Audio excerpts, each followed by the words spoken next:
Hello, and welcome back to another episode of the Pregnancy, Birth and Recovery podcast.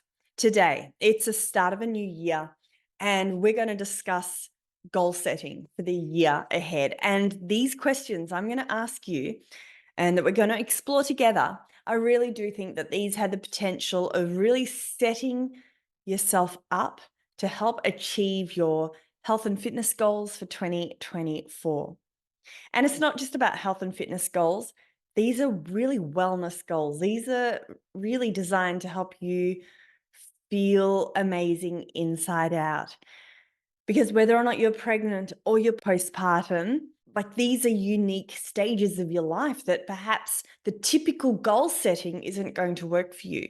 For example, if you've got pelvic girdle pain or morning sickness, or you've got a busy house with 3 young children, this goal setting session today is for you. It's designed to help you feel, as I said before, feel better inside out.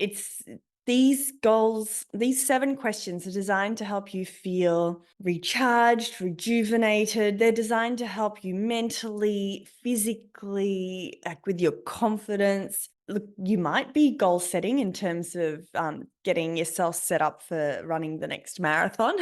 But if I know my listener well, and I think I do, then you were like what I was a few years ago with perhaps a young family, or you're pregnant for the first time.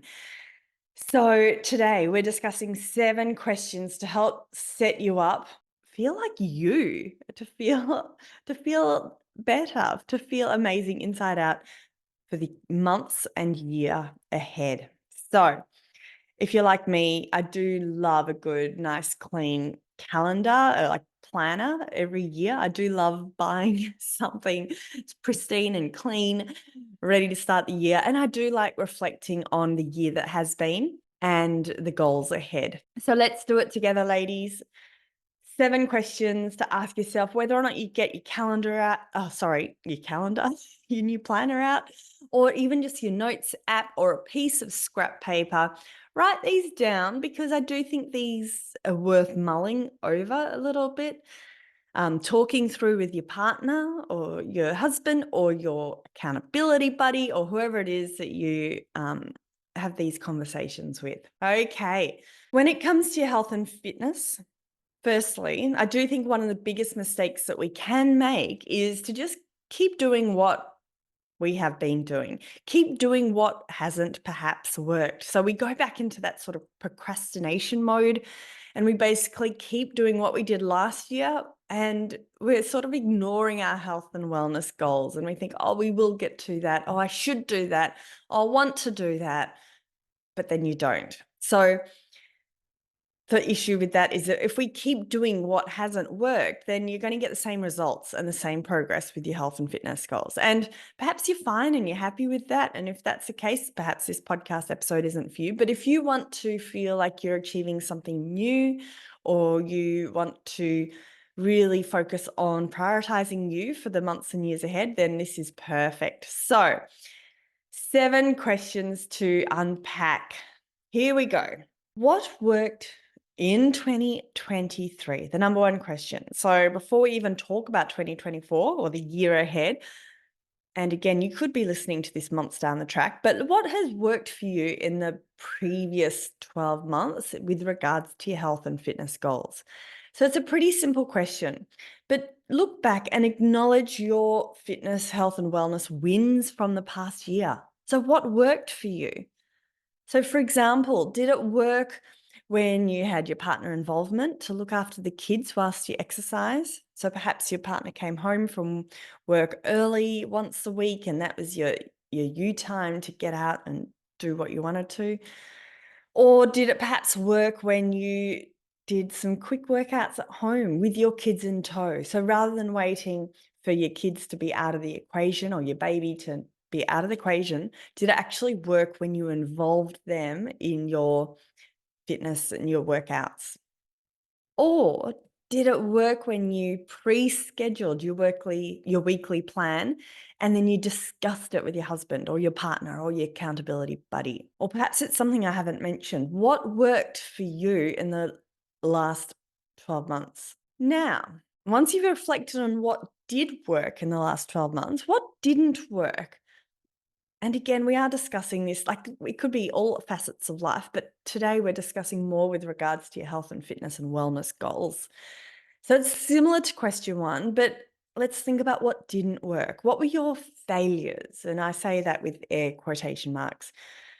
What were the not so good moments from the past year? And I'll provide some examples just to get those thoughts, those brain juices flowing. So, did the expensive gym membership go to waste because it was too hard to even get there with your young family? Or did you perhaps set an exercise goal that just felt unachievable, felt heavy, and thus you lost your motivation? Or did you not enjoy the type of exercise you were doing? Did you really have this heavy feeling and thinking, oh, I need to go and, you know, go for that swim, even though you hate getting wet, for example? So what didn't work? And just write it down. Don't think too much about it. Just whatever comes out, just write it down. Question number 3. And from these, from 1 and 2, what are your lessons? What did you learn from this last year? What did your wins and losses teach you? See if you can write down at least 3 lessons. So, for example, did you realize that you only like to work out in the morning? Or perhaps you only like to work out, or the only time you actually do work out is when your baby's lying on the mat next to you and your toddler's joining in on a quick 10-minute workout? Or is it when you involve a friend and you go for a walk with your friend in the pram? Like what did work for you and what felt good and what was easy and what was achievable? What were your wins? What did your wins and losses teach you? Question number 4. What do you want to stop doing that would improve your quality of life? And this can sometimes be a really hard question to answer. So look at the areas of your life and work out what actions and activities, what isn't congruent with the life that you want to live. So for example, have you been procrastinating over exercising and just not doing it, finding a better reason? Or have you been blaming a lack of time? Saying, I just don't have time to exercise. I'm too busy. It's not possible. Have you been blaming the lack of money? Everything out there is too expensive. Or have you been blaming the lack of support? I don't know what to do. It's too expensive to go and see a physio face to face. Like, is there anything what do you want to stop doing that would improve your quality of life? They were just a few examples. Maybe it's different. And maybe you don't have anything that you want to stop doing. Okay, number 5. If you had a magic wand to make your life, your fitness, your wellness exactly the way you want it to be, how would it look?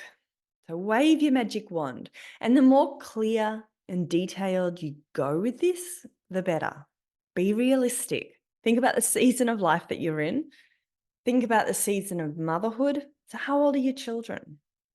How much spare time do you have? How much support do you have? So, for example, there might be no point in wanting to do a daily workout at a gym if you have no time, support, and resources available for you. So, this is where if we could wave a magic wand, and how could you make your life and fitness exactly the way you want it? How would it look? But let's think about waving that magic wand in a way that would suit you and your family and your lifestyle at the way that it is. So what is achievable and realistic given that your current season of life? And now wave that magic wand. So this stage, there might be a little bit of contradiction here in terms of your magic wand. Like in the ideal world, what would you want it to look like? And then realistically, how would it look?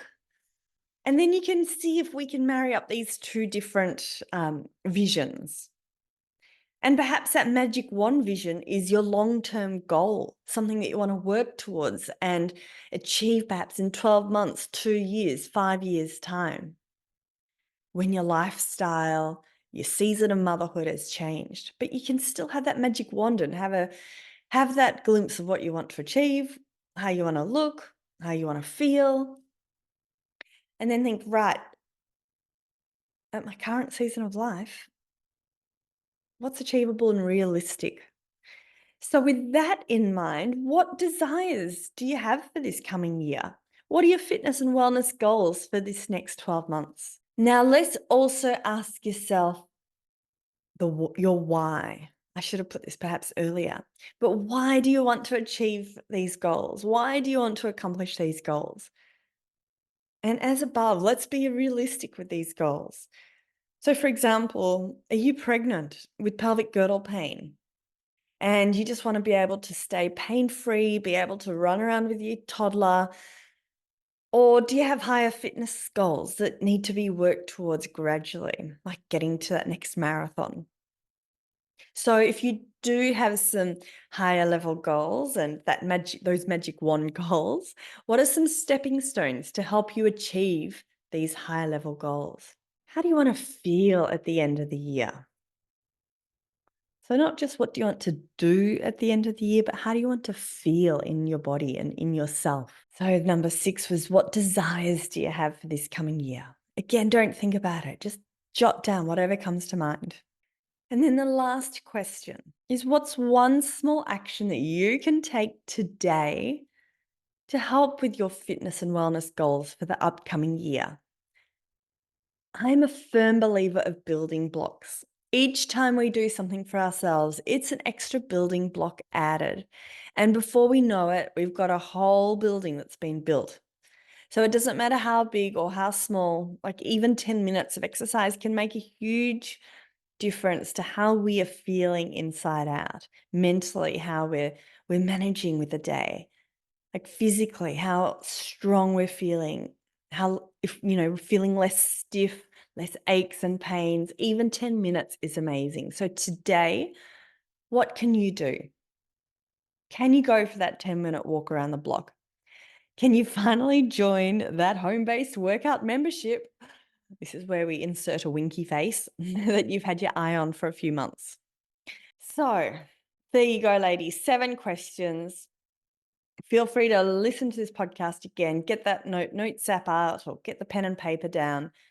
No right and wrong answers, but the more you can jot down, it can just really help to reflect upon the year that has been and the year ahead. And a quick reminder that if you would like to come and join us for free 7 days, then head to the link in the show notes, fitnessmama.com, free 7-day trial, pregnancy and postpartum workouts that you can do from the comfort of home whilst your bubba sleeps, while your bubba kicks around on the mat next to you at the end of a long day at work.